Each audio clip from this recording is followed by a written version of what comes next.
Praise the Lord. இன்னைக்கு நம்ம ஒரு சாட்சிய குறித்து பார்க்க போறோம். அது என்ன சாட்சி அப்படின்னா, கர்த்தர் நம்மளோட வாழ்க்கையில ஏதாச்சும் ஒரு காரியம் செய்யணும்னு நெனச்சுட்டாருன்னா, எப்பேர்ப்பட்ட காரியமா இருந்தாலும் சுலபமா செய்து முடிப்பாருங்க. அது போன்ற ஒரு சாட்சிய தான் இன்னைக்கு நம்ம பார்க்கலாம். எல்லாரும் சாட்சிய கவனமா கேளுங்க. கடைசி வரைக்கும் கேளுங்க. சகோதரர் அகஸ்டின் ஜெபக்குமார் அவர்களோட நண்பர் ஹெய்னர் வந்து பீகாருக்கு ஊழியர் நிமித்தமாக வந்திருந்தாங்க. அப்போ சகோதரர் ஹெய்னர் வந்து அகஸ்டின் ஜெபக்குமார் அவர்கள்ட்ட, "நீங்க இருக்கிற இடம் குறைவா இருக்கு. உங்களுக்கு ஏதாவது இடம் இருந்துச்சுன்னா சொல்லுங்க. நான் வந்து வாங்கி தரேன்" அப்படின்னு சொல்றாங்க. அப்படி சொல்லிக்கொண்டு இருக்கும்போது, பக்கத்துல 7 ஏக்கர் நிலம் ஒண்ணு இருந்துச்சு. அத அகஸ்டின் ஜெபக்குமார் அவர்கள்ட்ட சகோதரர் ஹெய்னர் வந்து சொல்றாங்க, "இந்த நிலம் விலைக்கு போச்சுன்னா சொல்லுங்க. கரெக்டான காசுக்கு குடுத்தாங்கன்னா, நான் வந்து வாங்கி தரேன். கர்த்தர் சொல்றாரு" அப்படின்னு சொல்லிட்டு, அவங்க வந்து அவங்களோட ஊழியத்த பார்க்க போயிட்டாங்க. அதுக்கப்புறம் கொஞ்ச நாள் கழிச்சு, அந்த நிலத்தோட சொந்தக்காரங்க வந்துட்டு, அகஸ்டின் ஜெபக்குமார் அவர்கள்ட்ட சொல்றாங்க, "இந்த நிலத்த நான் விற்கப் போறேங்க. எனக்கு உங்களுக்கு குடுக்கணும்னு தான் ஆசையா இருக்கு. ஆனா ஒரு ஸ்டீல் கம்பெனிக்காரன் 32,00,000 நான் தரேன்" அப்படின்னு சொல்றாங்க. ஸோ இது வந்து 32,00,000க்கு நீங்க எடுத்துக்கிறீங்களா? அப்படின்னு அகஸ்டின் ஜெபக்குமார் அவர்கள்ட்ட அந்த நிலத்தோட சொந்தக்காரர் வந்து சொல்றாங்க. அதுக்கு அகஸ்டின் ஜெபக்குமார் அவர்கள், "இவ்ளோ காசு குடுத்து என்னால்லாம் வாங்க முடியாது" அப்படின்னு உதறி தள்ளிட்டாங்க.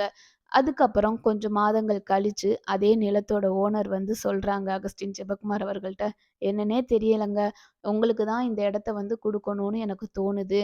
நீங்க எவ்வளோ தருவீங்க சொல்லுங்க?" அப்படின்னு கேட்கும்போது, அதற்கு அகஸ்டின் ஜெபக்குமார் அவர்கள் சொல்றாங்க, "14,00,000னா நான் தர முடியும். 32,00,000லாம் என்னால தர முடியாது" அப்படின்னு சொல்லட்டியும், "2,00,000க்கு பாதியாச்சும் நீங்க தரலாமே, 16,00,000க்கு" அப்படின்னு சொல்லும்போது, அகஸ்டின் ஜெபக்குமார் அவர்கள், "இது ஓகேவா தான் இருக்கு. எங்களுக்கு 1 மாசம் டைம் குடுங்க. நான் யோசிச்சுட்டு சொல்றேன்" அப்படின்னு நிலத்தோட சொந்தக்காரங்கட்ட சொல்லிட்டாங்க. அதுக்கப்புறம் அகஸ்டின் ஜெபக்குமார் அவர்களும், அவங்களோட மனைவியும் ஊழியத்தின் நிமித்தமாக ஐரோப்பா நாட்டிற்கு செல்றதா இருந்தது. அங்க ஊழியம் முடிச்சுட்டு, அங்க பாரிஸ்ல ஊழியம் பண்ணிட்டு, அதுக்கப்புறம் ஸ்விஸ் தேசத்துக்கு போயிருந்தாங்க. அங்க சகோதரர் ஹெய்னரோட வீட்ல தான் இவங்க வந்து 10 நாள் தங்கியிருந்தாங்க. 10 நாள் தங்கிட்டு, அதுக்கப்புறம் அகஸ்டின் ஜெபக்குமார் அவர்கள் ஊழியத்தின் நிமித்தமாக ஜெர்மனி போகணும்னு இருந்தது. அதுக்கப்புறம் அவங்க மனைவி வந்து ஊழியத்தின் நிமித்தமாக இந்தியாவுக்கு போணும் அப்படின்னு இருந்தது. ஸோ இவங்கள ஏர்போர்ட்டுக்கு விட போனாங்க. இந்த 10 நாள் கேப்ல அவங்க நிலத்த பத்தி எதுவுமே சகோதரர் ஹெய்னர்ட்ட சொல்லவே இல்லங்க. ஏர்போர்ட்ல வழி அனுப்ப சகோதரர் ஹெய்னர் வந்து வந்திருந்தாங்க. அந்த இடத்துல அவங்களோட முகம் வந்து கொஞ்சம் வாடி இருந்தது. அதனால அகஸ்டின் ஜெபக்குமார் அவர்கள் ஹெய்னர்ட்ட கேட்குறாங்க, "ஏன் முகம்லாம் வாடியிருக்கு? உங்களுக்கு உடம்பு சரியில்லையா? என்னன்னு சொல்லுங்க" அப்படின்னு சொல்லும்போது, அதற்கு ஹெய்னர் வந்து சொல்றாங்க, "இல்ல நைட்லாம் எனக்கு தூங்கவே முடியல. கர்த்தர் என்னை தூங்கவே விடல. நான் ஏதாச்சும் உங்களுக்கு ப்ராமிஸ் பண்ணியிருந்தேனா? வாக்கு குடுத்துருக்கேனா? அப்படி இருந்துச்சுன்னா சொல்லுங்க" அப்படின்னு சொல்லும்போது, சகோதரர் அகஸ்டின் ஜெபக்குமார் அவர்கள் அவங்க மனைவிய பார்த்து சிரிச்சாங்களாம். அப்போ சகோதரர் கைனர் சொல்றாங்க, "எதுக்கு சிரிக்கிறீங்க? என்னாச்சு?" அப்படின்னு கேட்கும்போது, அப்போ அகஸ்டின் ஜெபக்குமார் அவர்கள் சொல்றாங்க, "இந்த மாரி 7 ஏக்கர் நிலம் ஒண்ணு இருந்தது. நீங்க வாங்கி தரேன்னு சொல்லியிருந்தீங்கல்ல, இப்போ விலைக்கு வந்திருக்கு" அப்படின்னு சொல்லும்போது, சகோதரர் கைனர் வந்து, "நீங்க போங்க.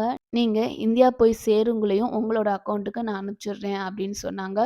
போன பின்னாடி அவங்க வந்து அங்க அனுப்பிச்சு விட்டுட்டாங்க. அகஸ்டின் ஜெபக்குமார் அவர்கள் சொல்றாங்க, "இது எவ்ளோ பெரிய விஷயம். ஆனா கர்த்தர் சுலபமா இந்த காரியத்த வாய்க்க பண்ணினார்" அப்படின்னு கர்த்தர மகிமைப்படுத்தினாருங்க.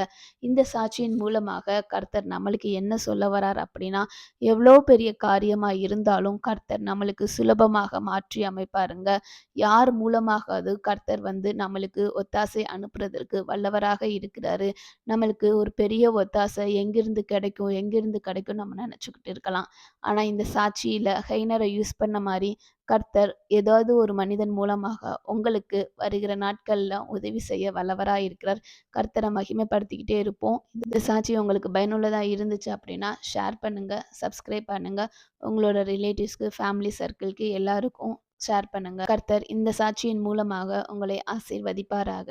ஆமென். God bless you. Jesus loves you.